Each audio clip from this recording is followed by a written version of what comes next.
This is the Everyday AI Show, the everyday podcast where we simplify AI and bring its power to your fingertips. Listen daily for practical advice to boost your career, business, and everyday life.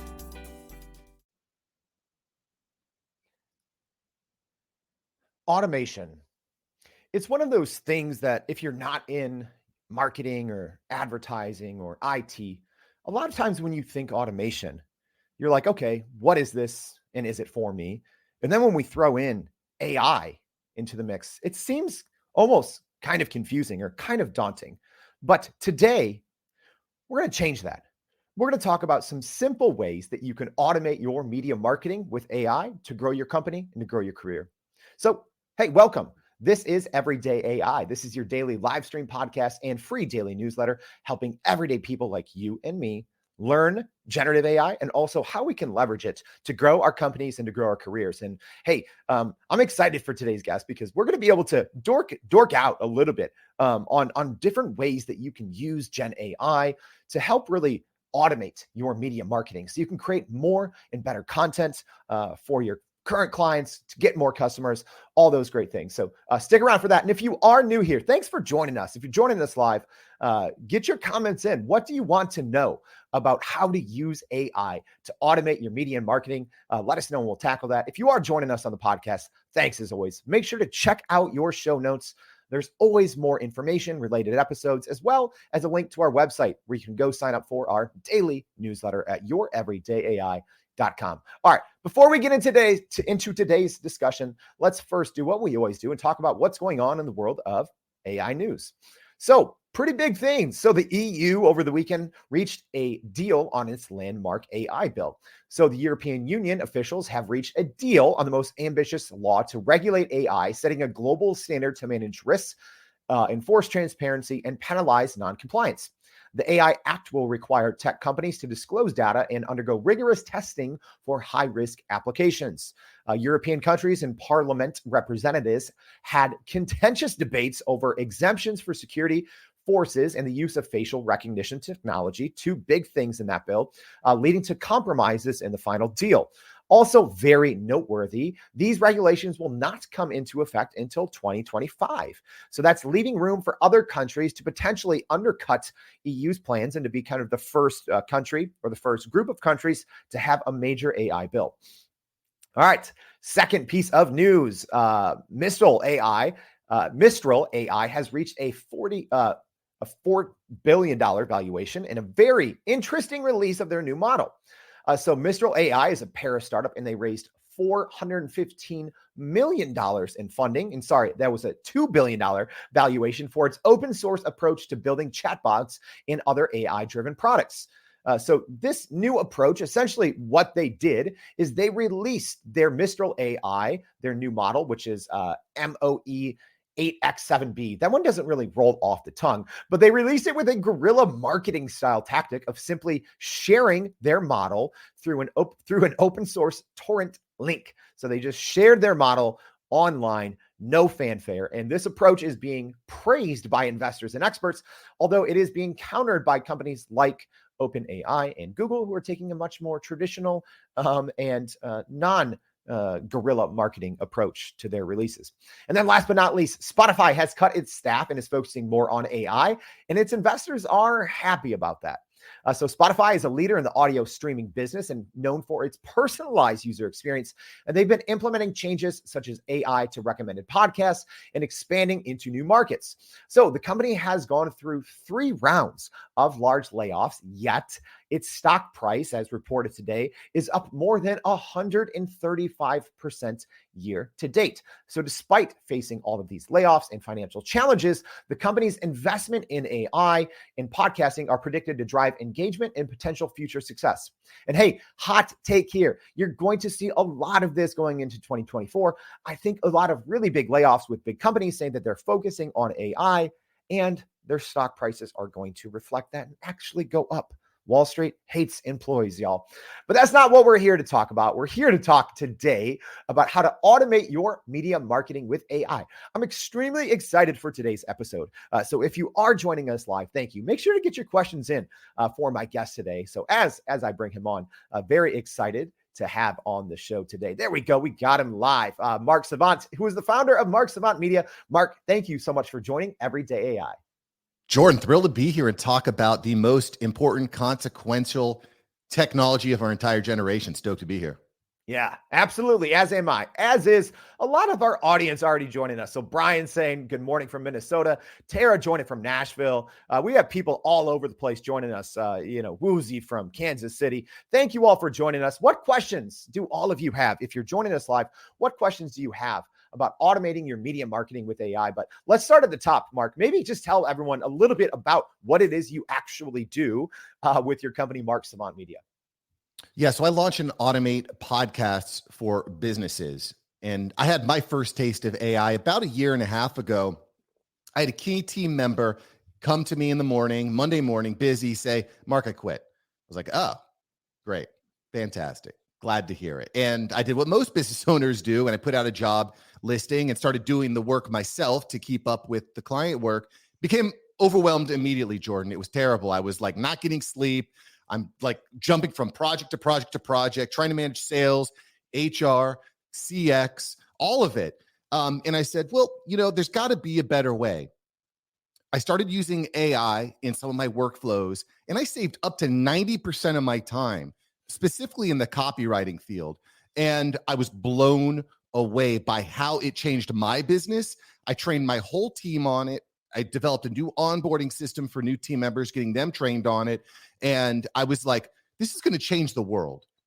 This is going to change the world. And since then, about 3 months after that, I quit my day job, went all in. And now I, again, am committed to helping business owners launch and automate podcasts with AI.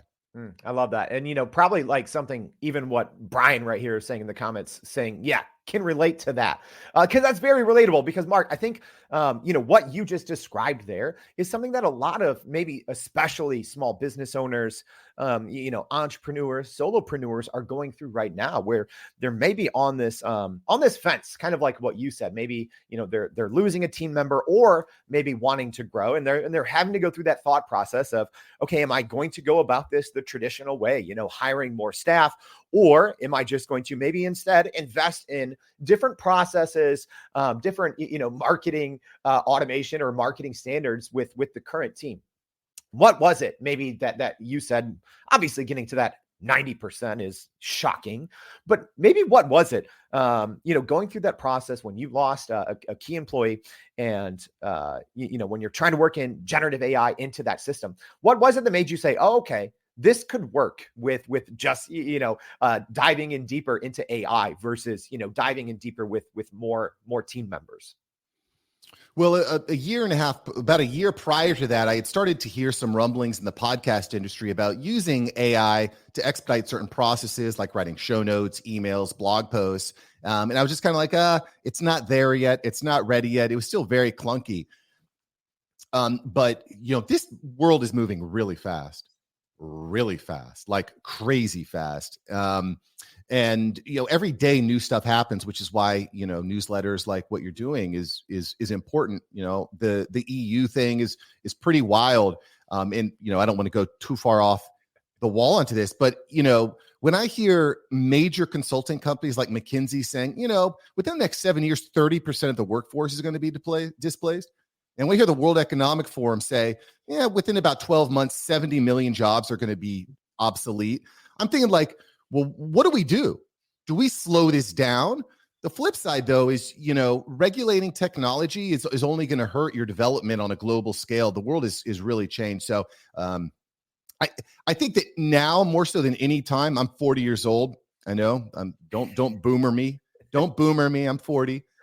But now more so than any time in history is the time where you cannot afford to be complacent. If you are complacent, that apathy is going to really hurt you when you are replaced by software and businesses that are trying to find ways to streamline operations.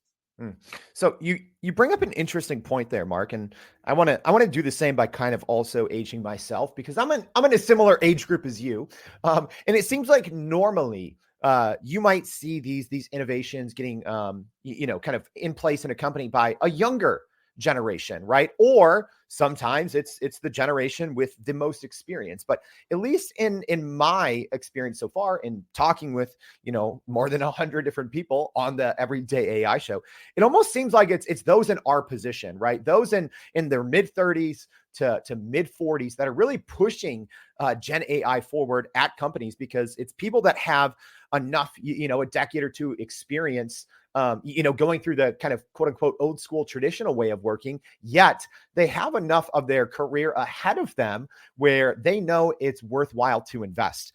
Is that something that you've seen as well? Or would you say that's more of just like a case by case basis in terms of the people that are really pushing generative AI forward? I mean, I think so.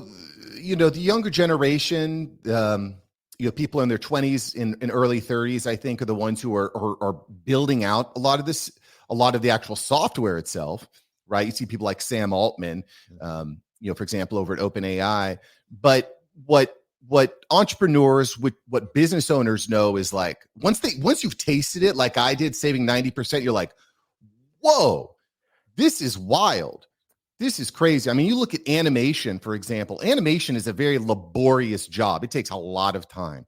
But now you do have companies like Pika Labs and Runway ML, where you can just type in some text and it's generating spectacular results very, very quickly. So every industry is going to be changed dramatically. And again, once you've tasted it, then you're like, wow, this software never sleeps. It never gets tired. It never needs to go on vacation, never gets sick. Running a large organization becomes very challenging because people are challenging, right? That's, I think, what makes us special.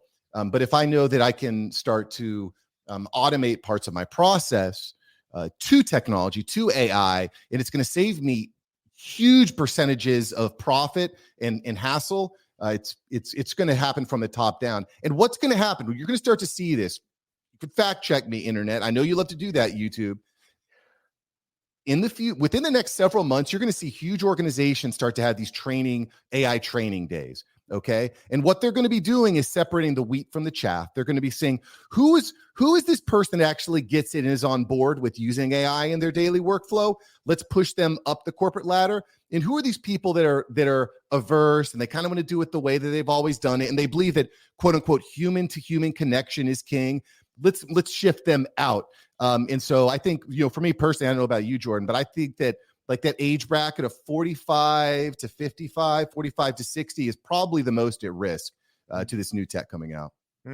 Yeah, it's interesting because, and I do want to follow up on that, Mark, because you mentioned something that I think is key when it comes to not just leveraging generative AI, but how to actually get it to work for your business. And I want to dive in a little bit deeper because you talked about human to human, right? Which seems to be the new, like, hot marketing trend, with now that everything generative AI is starting to take over. Is that a real thing, right? Human to human, or do you think maybe that's just a scapegoat for companies that maybe don't want to incorporate generative AI top to bottom, this human to human? What's your take on that? I mean, human to human is everything. Human to human is everything.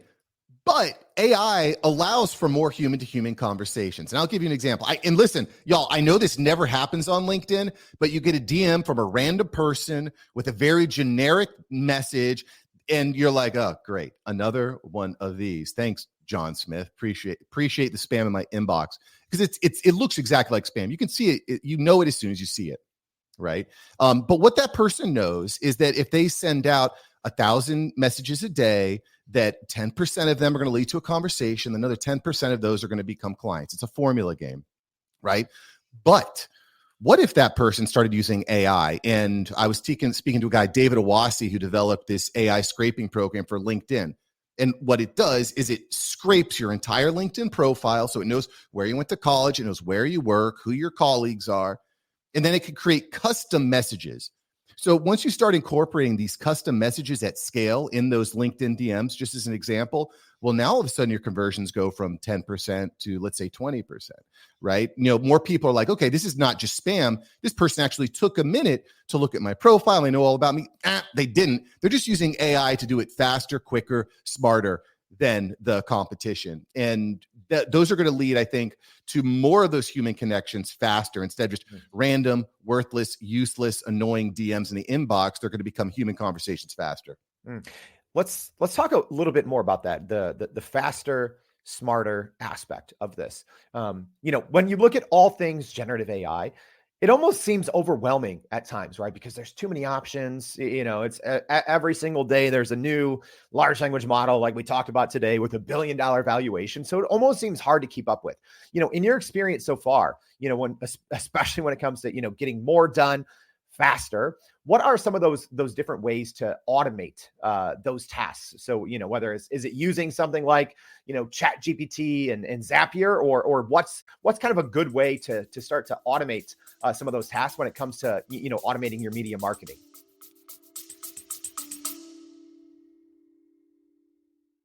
Are you still running in circles trying to figure out how to actually grow your business with AI? Maybe your company has been tinkering with large language models for a year or more, but can't really get traction to find ROI on Gen AI. Hey, this is Jordan Wilson, host of this very podcast. Companies like Adobe, Microsoft, and NVIDIA have partnered with us because they trust our expertise in educating the masses around generative AI to get ahead. And some of the most innovative companies in the country hire us to help with their AI strategy and to train hundreds of their employees on how to use Gen AI. So whether you're looking for ChatGPT training for thousands or just need help building your front-end AI strategy, you can partner with us too, just like some of the biggest companies in the world do.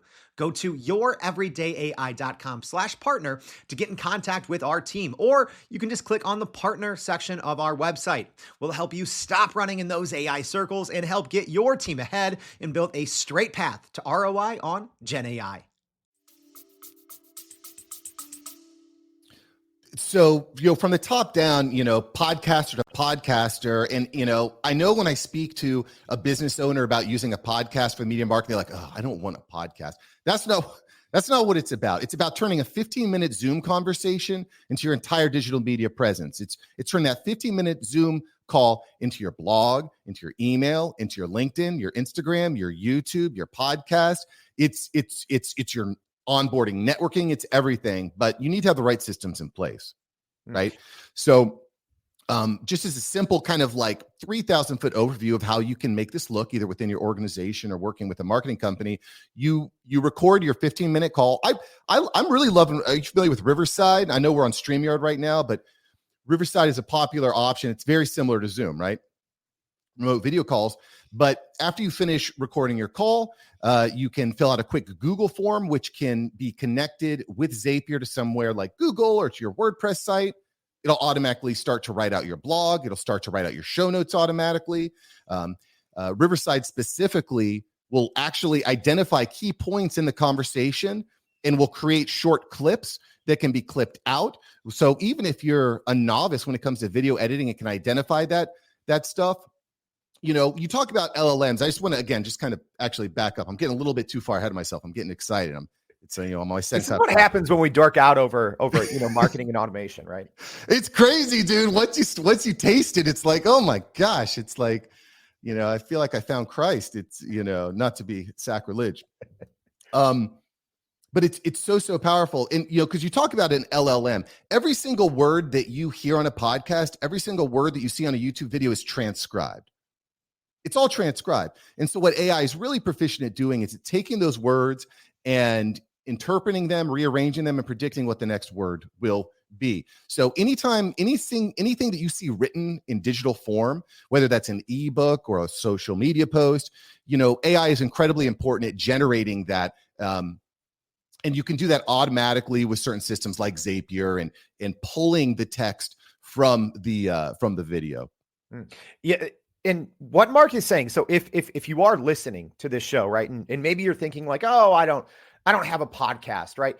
That doesn't matter, because what Mark's talking about right now, which is something I tell people all the time on the show, is especially in this new world of remote work, hybrid teams, we are spending so much of our time on Zoom calls or team calls or whatever. And what Mark just said right there, so much of what we do, it's either preparing for meetings, being in meetings, or the work after the meeting, and just using the right tool at the right time in the right way can save so much of your time in doing this. And so with that in mind, Mark, like it seems like there should also be somewhere in this process room for Chat GPT, right? So whether it's taking those transcripts and working with it, or maybe connecting with teams over Chat GPT. But what are some ways that you think businesses can really start to automate their media marketing, whether it is a podcast like this or notes from a team meeting? What are ways that teams can use Chat GPT to get more done faster? Well, so, I mean, one of the tools that I really like specifically in that context of creating tons and tons of pieces of content off of one, let's call it Zoom call, is a program called Cast Magic. You may or may not be aware of it. Blaine Bogus over there, he was received a lot of funding, a lot of VC capital. He was featured on AppSumo. It's a great product because all you do is you upload your video, and it's going to create all those things that we talked about: the blog, the email, the post, and it's all built off that OpenAI software. OpenAI is cool in that it allows you to kind of build systems on top of it. So that's a really easy way of doing it. With ChatGPT specifically, there's a few cool things that you can do. One is create custom GPTs, which maybe we'll get into. But Zapier, if you're not familiar with Zapier is a life-changing software that connects softwares together that don't normally communicate. Okay, so I kind of alluded to this earlier, but I'll give you a perfect example for all you podcast junkies, people who are getting into meetings. You probably have some sort of app like Calendly that allows you to schedule out your meetings, your conversations. But before your meeting, you probably need to do research on who this person does, what type of questions might I ask, how is this relevant to my business, right? Well, what you can do is you can connect that Calendly using Zapier to ChatGPT. ChatGPT will look at who, based on the questions this person asked or answered, this is their bio, this is where they work, this is what they're interested in. You've already trained ChatGPT to know what your industry is and what your business is, okay? So it takes all the information, all that criteria that you've gotten from your calendar, that person, that new prospective prospect, client, maybe they're a guest on your show, and it's going to interpret that and give you ideas on where to go from there.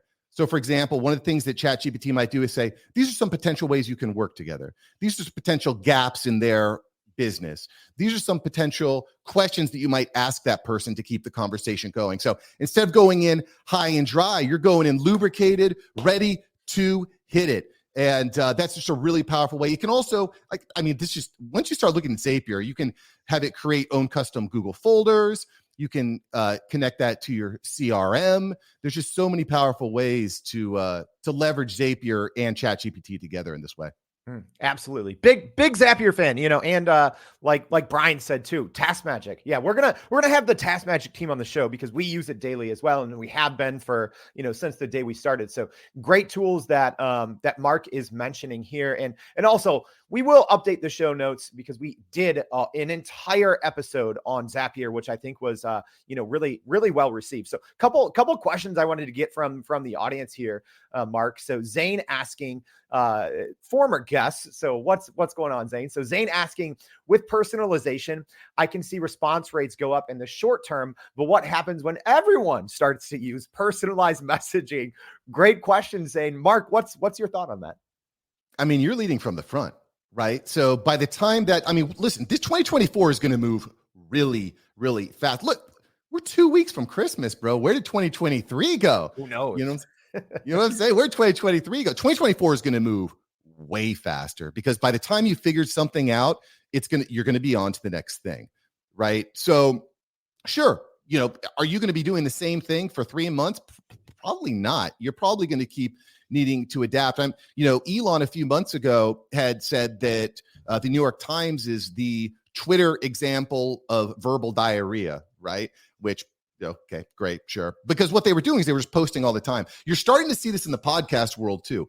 People are using these AI tools to create so much content, it's just completely drowning out the system. So, the people that are leveraging these tools the best, just like this is not new.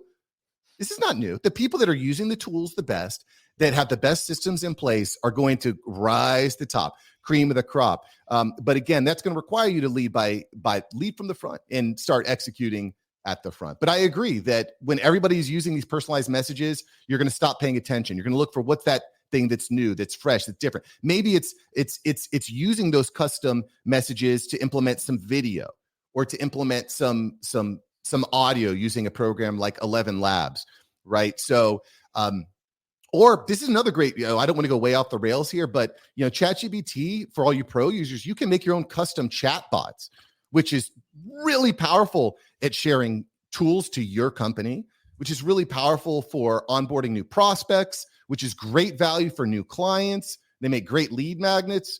I don't know. I don't want to go way off the rails because I could start to really geek out on chatbots.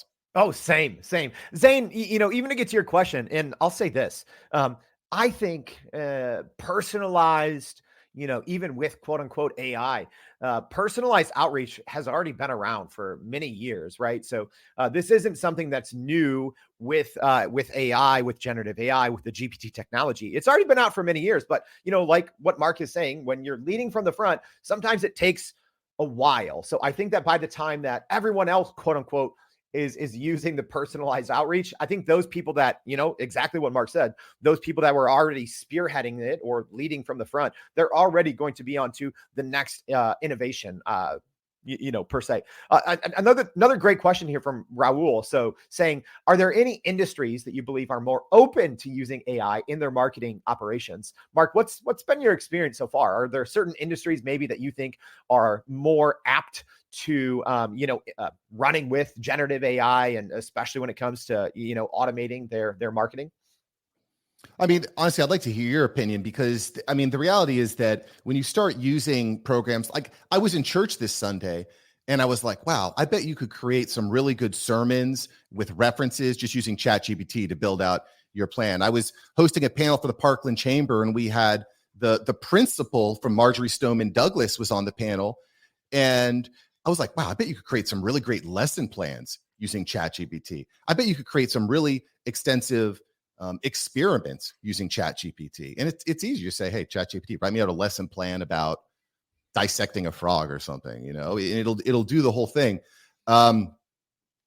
So, I just think it applies just about everywhere. I think the big push in 2024, my prediction will be lots more AI used in the sales process and in the customer service process. That's kind of what I see. I think that's the big trend for 2024 because salespeople are very expensive. Customer service people don't always get it right. But if you have the right systems in place with AI, I think that will help you to go from a staff of thousands to a staff of maybe hundreds or less. So that's what I expect. Yeah.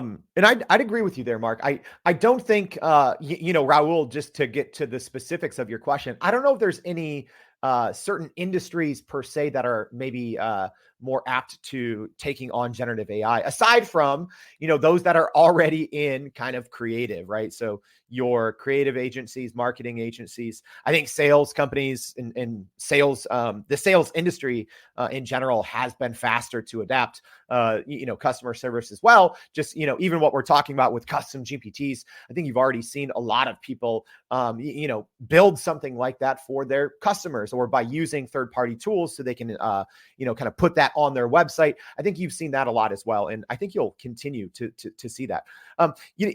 Mark, let's talk real quick just about what you think is the next space. So let's just say outside of podcasters, because I think the podcast example is almost too easy. But if we go back to, any industry at all, right? And you do have this, all of these meetings, all of these videos, all of these transcripts, aside from ChatGPT, which we kind of talked about, what are some different ways that you can start to get more out of this knowledge base or this wealth of conversation that teams and leaders are having within an organization? What else can you do maybe outside of other mediums? Is there anything text to video or, text to presentation that you think is worth business leaders to look at?